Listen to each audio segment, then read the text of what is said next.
Rodi from Greece, from the DivineNEKTAR Workshops. And tonight we are having a discussion with Juan Nunez del Prado and Ivan Nunez del Prado about a special event taking place in the Mediterranean this June.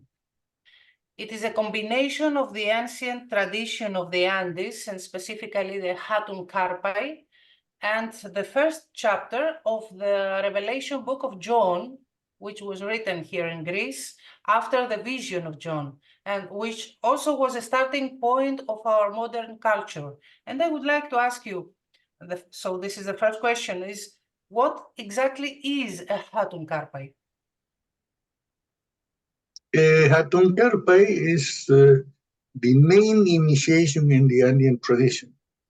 To take it, we receive a very long training, and after 8 years of training, we were ready to receive this initiation, but our masters declare we are ready as a result of a mystical experience we have before.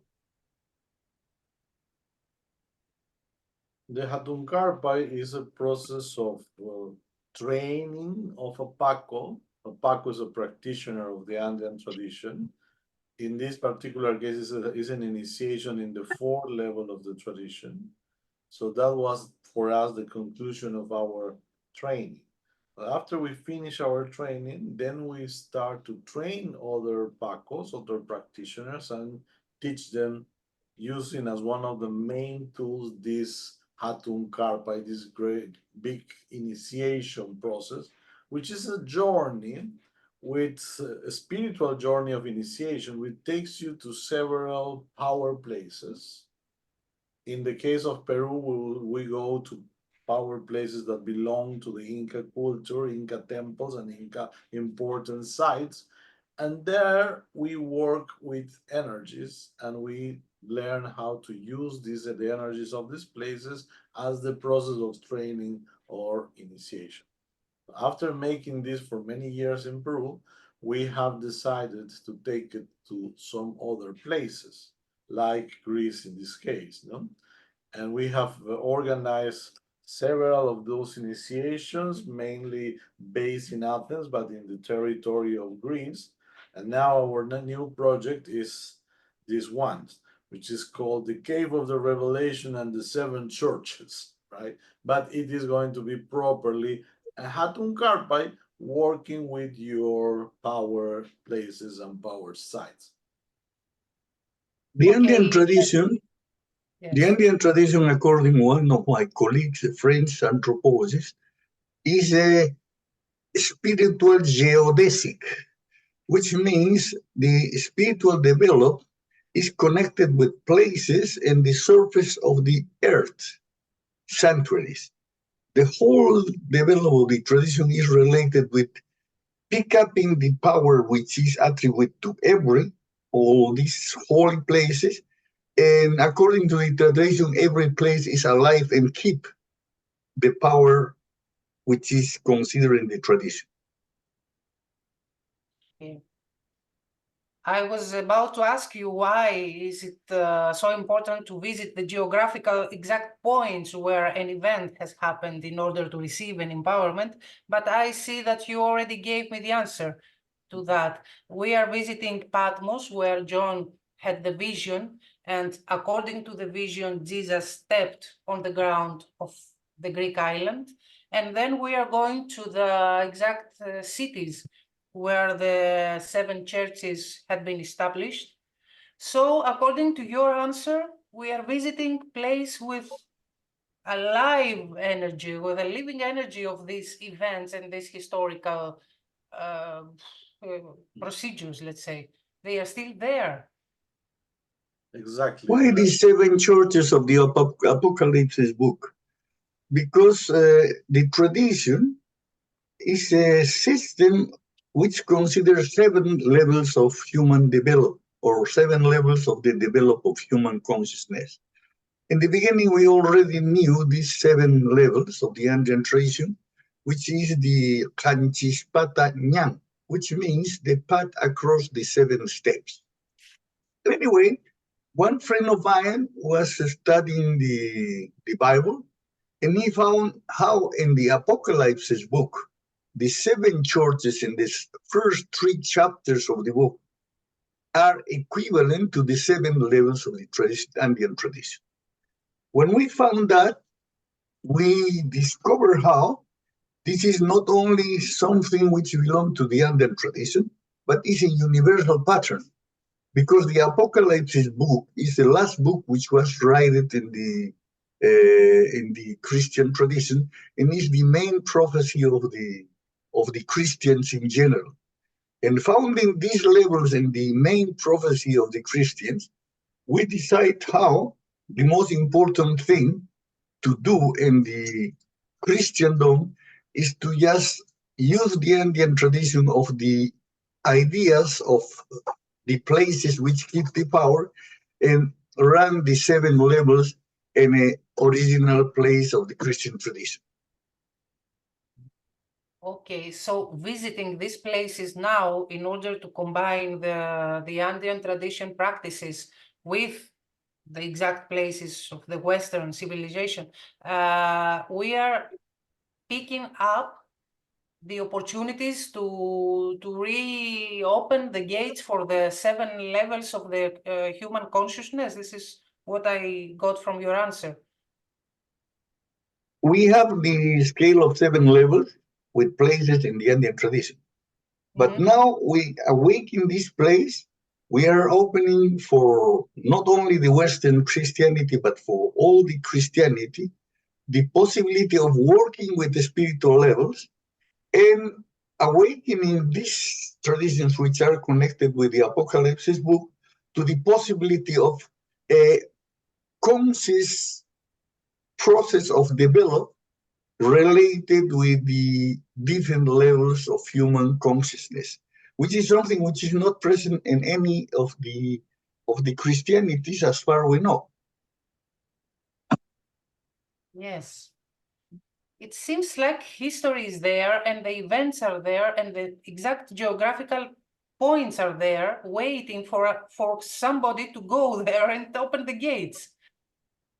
Exactly. Well, as you know, in the Andean tradition, we not only work with natural energies. Of course, natural places have energies and they are a source of power, but we work especially with places that have been used or have been built with certain purpose that are related with things that happen. So when something happens in a place, we have the idea, the belief that this place keeps the quality of the energy of what happened there. So if we go to that place as pilgrims, as we are planning to do this time, we not only can get in touch with those energies, with the things that happened there in the history that we are working with, but we can also, in certain way, activate these places, empower them. That's how we see the pilgrimages and the sanctuaries in the Andean tradition. The sanctuary, the power place have certain energy in itself, but the action of the pilgrims who go to honor the place and who connect with them is going to also empower and build up the energy of the place. So it's a combination of 2. And we are going to make it following the structure and the exercises that belong to the Andean tradition to make those kinds of connections and to make those exercises. But the energies are the energies of the places we are going to visit. So we have a double plan. One plan works within us because I see that the practices of the Andean tradition is about awakening yourself, your consciousness. And we have a plan B at the same time, which is ready to awaken the memory of the exact places outside. In the 16th century, for several reasons, a lot of holy places were abandoned for a while. Then there were a movement to reawake these places. And the places were, according to the tradition, sleeping. But when we perform a ritual there is an awakening of the power place. And the person who proceed with the ritual are going to be connected with the power of the place. What we were trying to do for all the people who are going to be there is connecting with the several spiritual level of develop of the Andean of the Christian tradition, with the hope of awakening that levels in the people who participate. But at the same time, we are awakening the 7 levels in the places in which these levels were originally projected by the vision of John. In that way, we are making available for the West, for the Christian tradition, something which usually is not part of the tradition. The levels are in the Apocalypse book, but for some reason, the people forget about this scale of levels and are more focused in the heavy things which are in the other part of the book, and didn't pay so much attention to the first 3 chapters, in which, for my point of view, is the key of the message of the book. This is quite shocking for many people, what you say, because for many people, the Revelation book is a terrifying prophecy of events which are very bad for the world. And it is known as a book with terrifying events to happen. We have to expect really bad things to happen. And we are kind of scared about the Revelation book. So it is quite shocking that you give another explanation, a totally new explanation. Usually in the prophecies, there are 2 sides. The events you are going to face in certain way, terrifying and negative, if you don't really open adequately the prophecy. But the prophecy is just an intuitive projection for the future. And usually every prophecy has certain key which allowed you to take the other side of the prophecy. Is the prophecies of opening certain powers or helping you to grow. And if you grow by yourself, you are going, these terrifying things are not going to be for you, are going to be maybe for other people. Because you are following, which is at the end, the goal of the prophecy, which is to pull up the people to the higher levels. One of these examples is the prophecy of Jonah in the Old Testament.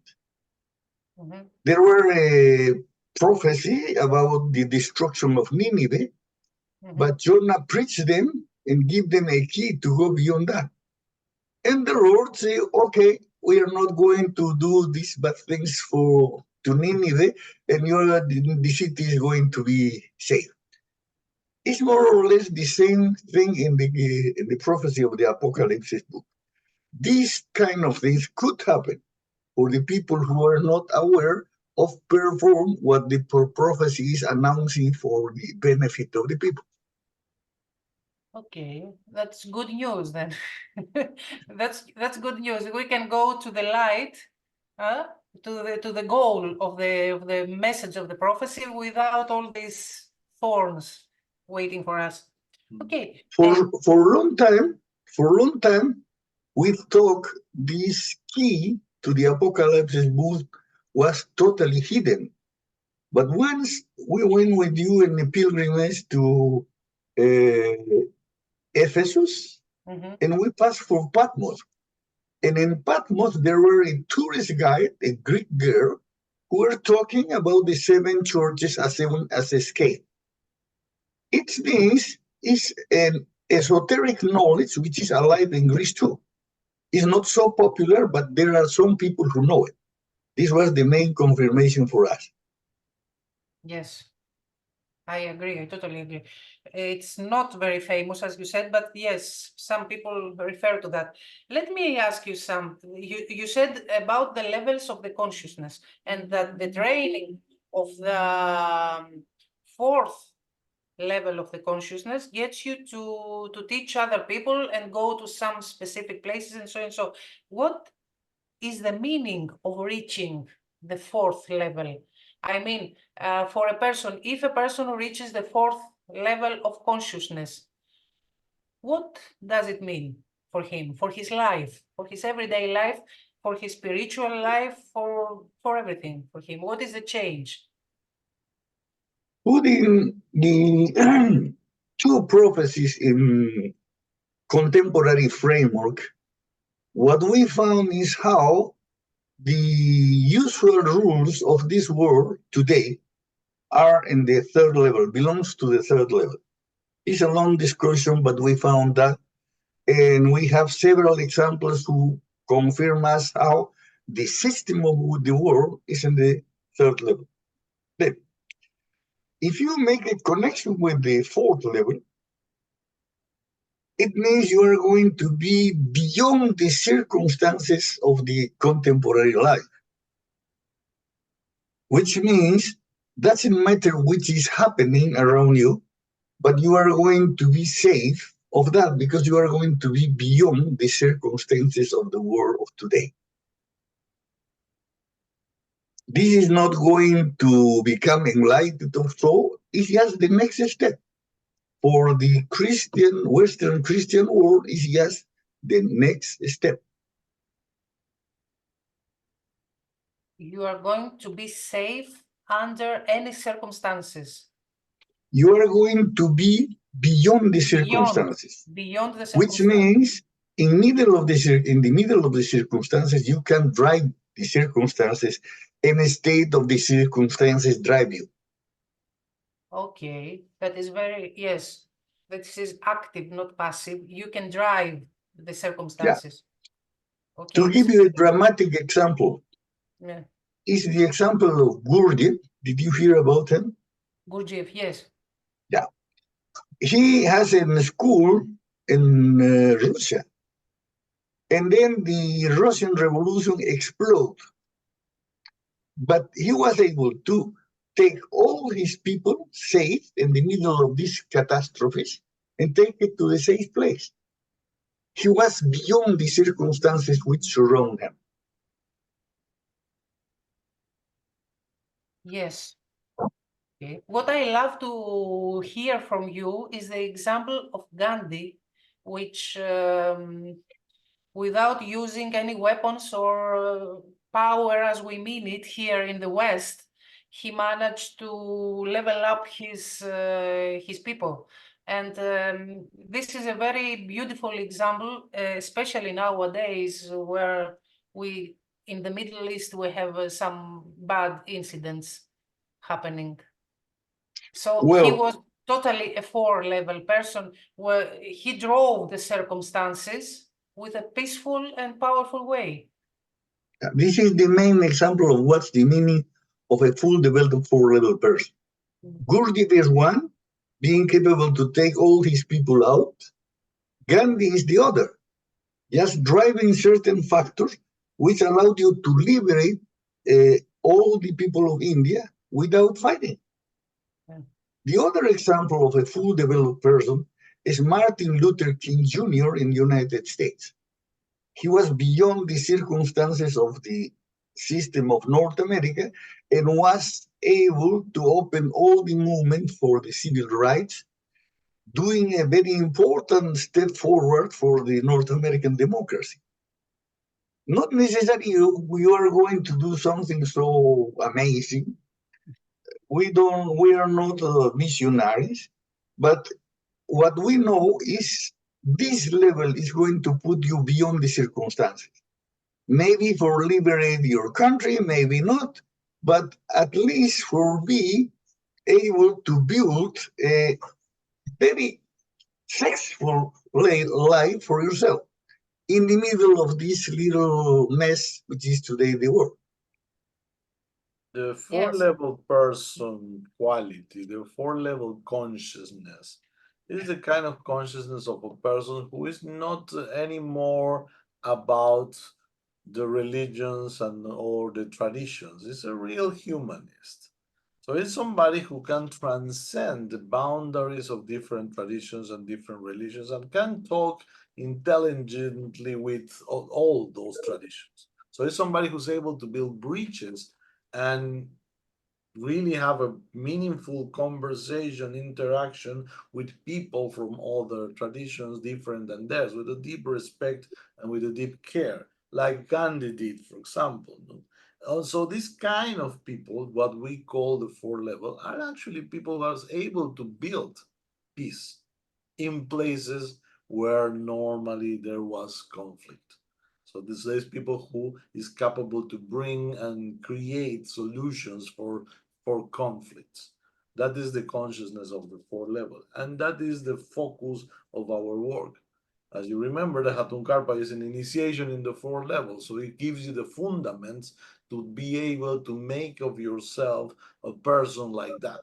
And as Juan was saying, it doesn't matter if you use these methods, these tools, to improve the quality of your life, or if you feel that your mission is bigger, you can not only improve the quality of your family, but also improve the quality of other people around, just your society or even the world, as the real four-level people of our ages are doing today. As we said before, we have a plan A, which is the work which is done outside, and the plan B is the work we do within us. So what would be the benefit for a four-level person to the inside? I mean, to his soul, to his psyche. Well, to start, if you are born Christian or you are belong to a Christian tradition, can be a very interesting way to see with different eyes your own tradition. To start to appreciate one aspect of your tradition, which is not so well known, but this can really improve and refresh your relationship with these Christian roots. In the meantime, of course, we are going to learn some exercises and some practices that can help us to really improve the quality of our life in a personal level. Okay, so it brings both sides. I would say plan A is to improve yourself. And plan B is maybe improve something else. The work starts in yourself. The here and now is the only place in which you can work. But if you trigger yourself to the fourth level, as I say, you are going to be beyond the circumstances, which means you can in a certain way drive your life in the middle of a turmoil, but being safe first. This is the example of Gurdjieff, or eventually improving the life of others, like in the example of Gandhi. Gandhi, as you remember, was able to organize a speech using the Bhagavad Gita, the holy book of the Indus people, using the Gospels, the holy book of the Christians, using the Quran, and he was able to put in one only speech the message of the three books, which means it's beyond the little contradictions which exist between different kind of faiths. Okay, usually a faith, if you are not able to see it by above, could be just the very source of a clash with other human beings, which is what we are seeing today. But if you see that from above, it could be the possibility of organize the energy of the people to establish peace between these important factors who are the religion. That is very interesting. So reaching this level, the fourth level, we are going to places which are also, as you said, the gates to the fifth, the sixth, and the seventh as well. Yes. Because we have 7 churches. What we are going to do is the open for us the possibility, the immediate possibility to achieve the fourth level.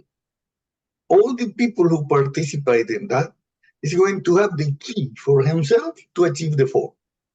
But in general, we are opening the perspective for all our fellows to not only achieve that, but maybe push the process a little bit forward, which is creating a very interesting option for the future. This is going to be the future of humanity according what we grasp of the levels. And in certain way means the holy paradise in earth. Then in the beginning, this was something we pick up from the Andean tradition. But the first thing with which we make a deep connection is the overview of Houston Smith about the levels of spiritual personality, which is a system of 4 levels too. And the 4th level is the level of the mystic. And this level is a level which could allow you to commit with the really whole humanity. If you want to take a look at this system, you can find it in the book of Houston Smith, which is Why Religion Matter, and it's in the 15th chapter. Okay.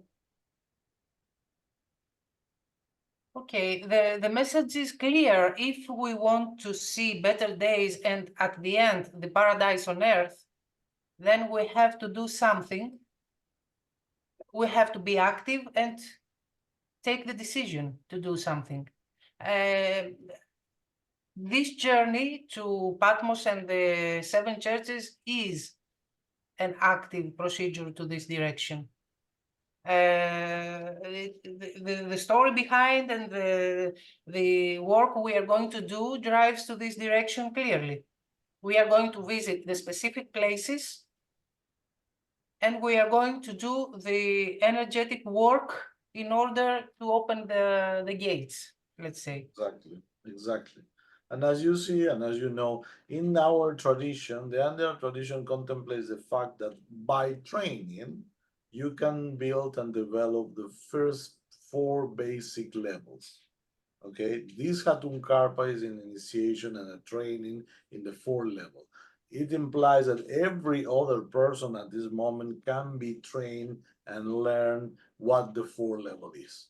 Okay, this is the training. But also we are bringing the awareness of this full scale of 7 levels to give perspective to the work we are doing and to see what the expectations for the future are. Okay, as you know, we have the expectation of the manifestation of a couple, a man and a woman who are supposed to express a really high consciousness level, and they are going to start to build, let's say, the new era and the new times. So this is our perspective for the future. But we are, with this work, also bringing to our people, to our students, the awareness of the possibility of further development, but together with a solid training in preparation to build for yourself, to make of yourself a 4-level person, which is the kind of people, the peace builders that the world needs today so desperately. And if we try to make ourselves one of those and to start to build peace, even in our little, even in our lives and in our family, that can be really something important. We really believe that. And we can say, if you perform this sequence of exercise, you can achieve that level. Why? Because we were performing that for a while. Then in 1985, we were in the sanctuary in Coyuriti, and Ivan received the key experience, but simultaneously, another friend of us, Edo, Don Manuel Quispe, received the key experience too, okay? Then few months later, I received the key experience, and it means the system rule, which really can trigger people to that level. because it happened with us, using the procedures we are sharing with everyone else. We are sharing something we already trust because it propelled us to something concrete, to three of us. Not only Ivan, not only me, but somebody who was an Indian too, simultaneously have designed Koyuriti, which is a sanctuary in the Indian tradition. The idea is that the sanctuaries with that connection can propel people to higher levels. It is a method. Yeah. It is a method that works It's a method. with steps. Yes. It's a procedure. Take your time. It's like when you go to the university, you need to do that. You fulfill the curriculum and you can be graduated. But the graduation day is not something which is going to give you to a committee. It's going to be a personal experience who open for you a new overview of the world.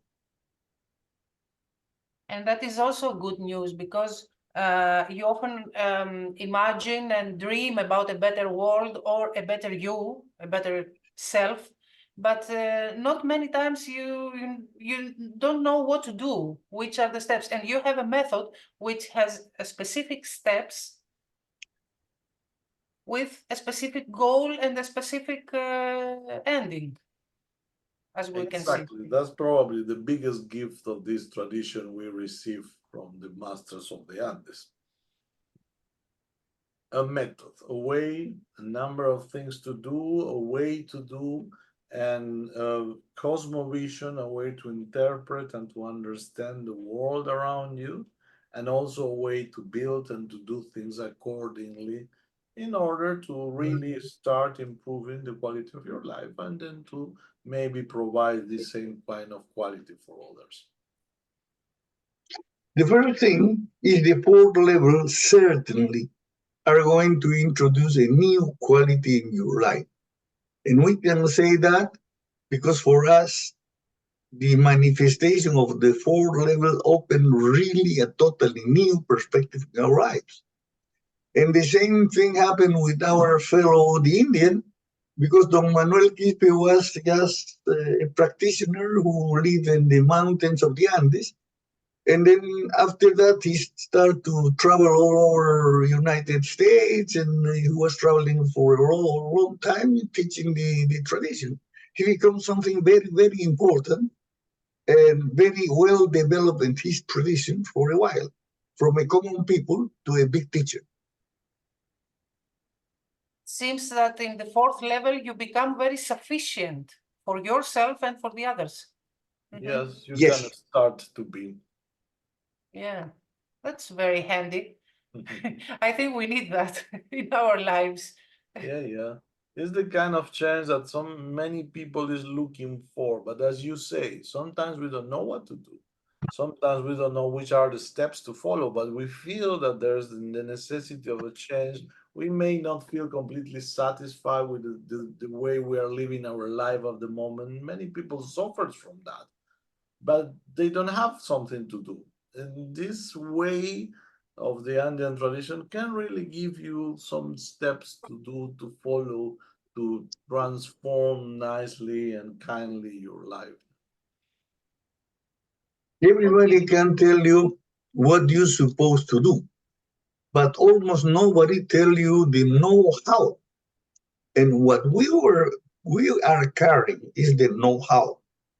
Who really trigger ourselves to a new way of living, and to the followers or students, our students who really commit with the procedures, with the know-how, which is the most important. It's not the theology, it's not the philosophy, but it's a know-how. And if you follow the steps of the know-how, certainly you are going to achieve what you are looking for. And with the know-how of the Andean tradition, we are going to touch a system of levels of the Christianity this June. Yes. Putting together the background of the Christian philosophy and introducing there the know-how of the Andes. But there is something else. After doing that, we are going to generate synergy, which means in certain way the Andean tradition is going to be empowered by this pilgrimage, but in certain way the pilgrimage is going to empower the places of the Christian tradition. Wow. It is like I can see it as a law of physics, what you said. Yeah. Well, in this know-how, you can really start to find things which are already discovered by science. Okay? This is another beauty. We don't have any contradiction with science, with hard science. And so we were following certain procedures of the science to show our people how this factor is universal. Rules like the second independent verification. To say, the Andeans make the statement of the existence of 7 levels of consciousness. First, verification. The Christian established the same thing in his prophecy book. Second, independent verification. If you put it together, it means the two descriptions obey a natural law. Which could be this natural law? Is the natural law who rule the development of the human consciousness. This is our point of view. Yes. I like to hear that because many people believe when we are talking about energy, they feel it is something metaphysical. We have to.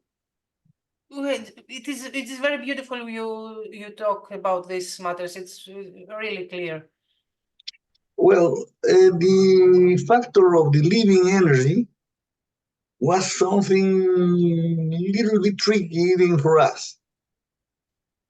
Then we meet Dr. Karim, and specifically in the book is psychic energy of the essence of the dream. She established the existence of certain kind of living energy. Psychic energy in this book, but later on he started to use the word libido, which in German is related with life.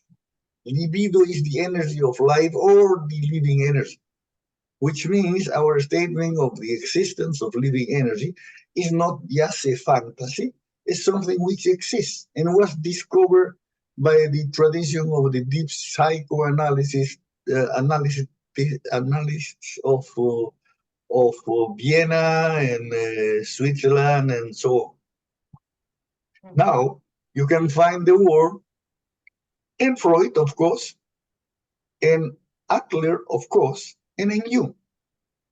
And the name of this energy is libido, which is a very powerful energy who drives human beings, according to these four guys.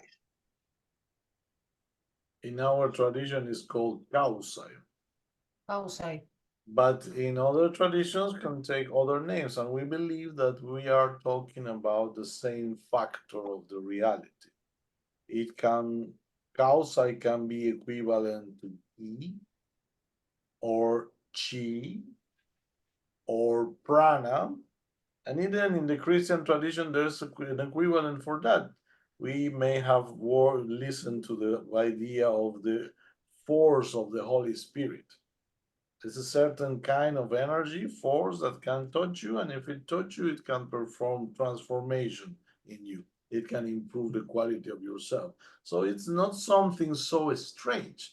In different traditions, you can find equivalence to this concept of kausai that the tradition handles. So the training we make is to train the people how to move this energy and how to connect with this energy and how to use this energy as a help to make yourself lighter, to make yourself stronger, and to improve the general sensation of yourself in relationship with the environment and the things you do. That is the kausai puri, how our tradition calls itself, which means to walk to the world of living energies, which means awareness, consciousness, and learn how to connect and relate with everything that is around us. That is the big picture of our tradition and how it works. Okay, you said before that you can be trained to the 4th level, but not to the 5th or 6th or 7th, because for these 3 levels, the 5, 6, and 7, we just open the opportunity. We arise the awareness. So there's no training for that. The tradition says that once you learn the uses and the ways of the traditions, once you arrive to the 4th level by training, you make yourself automatically a candidate to maybe develop for more. Okay, something that no teacher can give you, because the further levels, the 5th, the 6th, and the 7th, as the tradition mentions them, are a consequence of deeper and deeper connections with the energies and yourself. Okay, so it's something that you are going to build up with the use and the practice of these energy works, energy exercises that we share. Okay, it's something that you can expect to come out of the practice, like rising up to higher consciousness levels. So whoever comes to this journey this June, and to say the dates now, the dates of this Hatun Karpay is 26th of June to July 3rd. And we are going to visit the island of Patmos, and then the exact places in Asia Minor where the 7 churches had been established. So whoever comes to this journey is a candidate to fulfill the 4th level, and also a candidate for the 5th, the 6th, and the 7th also. Yes, absolutely. And of course, to have this awareness and this vision of the world can give us more meaning to many things that you can know from history, from your own personal life, from the histories and legends of your tradition. So it can give you a really good perspective of things as a result of this experience. Of course, it's going to be a wonderful trip by wonderful places, physical places. So all together, plus the wonderful food you have in Greece, well, will be just And perfect. Turkey as well. We are And going Turkey to have beautiful Mediterranean food and coffee. absolutely, that's the plan. Yeah. This is something which is peculiar of the tradition too. We are not about suffering. We are focused in open certain kind of tools to joy. Even the most cosmical rituals, to say, for us are pukyay, which means play. To play like children playing with toys. If you take a look of the face of the master, which is in the back of Ivan, you are going to see how he's performing a ritual, but it's full of joy. That's also good news and fresh air to our Western minds, because we have combined Christianity and our culture here, especially here in Greece, with what you said about suffering, and that you have to reach your goal through obstacles and so and so. What you say is really good news. We need to remember that we're here to live, to play, to enjoy. That's very nice. Very good message. Exactly. The best way to perform the Andean tradition is to learn how to enjoy the exercise. Then you are going to train yourself with joy to joy. Yes, very nice. It's very nice indeed. Okay. Well, the last thing will be just to invite everybody who wants and is tempted to join us in this wonderful journey from any place in the world, just to come to contact Constantina or me or Juan, and we can help you to find a way to become part of this wonderful experience. You can send us email or any message in social media or anything. We are here to answer to you. And we are ready for the most beautiful journey and pilgrimage, as you said, to Greece and Asia Minor. Is there something else you would like to add? Well, there is something which is very interesting for us. This is a tradition which was developed in Peru. And as you know, Peru is from the perspective of the Western Christian tradition, Peru is in the extreme east. What we are going to do is to pull a cord of energy to the extreme west of our civilization, and it's just connecting the two boundaries, and connecting these two boundaries with the spiritual forces, and creating certain synergy. And who knows what is going to happen afterwards? Who knows? I would add to that the extreme east to the extreme west, but also the north with the south. Yes, yes, yes. It's beautiful. Let's see. It's very interesting. Very interesting to play, as you say, with this. Yeah, with the rules. Let's play with the rules. Let us play. Okay. Thank you very much. Well, thank you thank very Our much. pleasure. We are going to meet here again on June, but now I know that you are going to the USA, and I wish the best for you there. I hope you are going to play very nicely with the people there who come to your seminars. Thank you very much. Thank you very much. Thanks to you, Constantina. Bye-bye.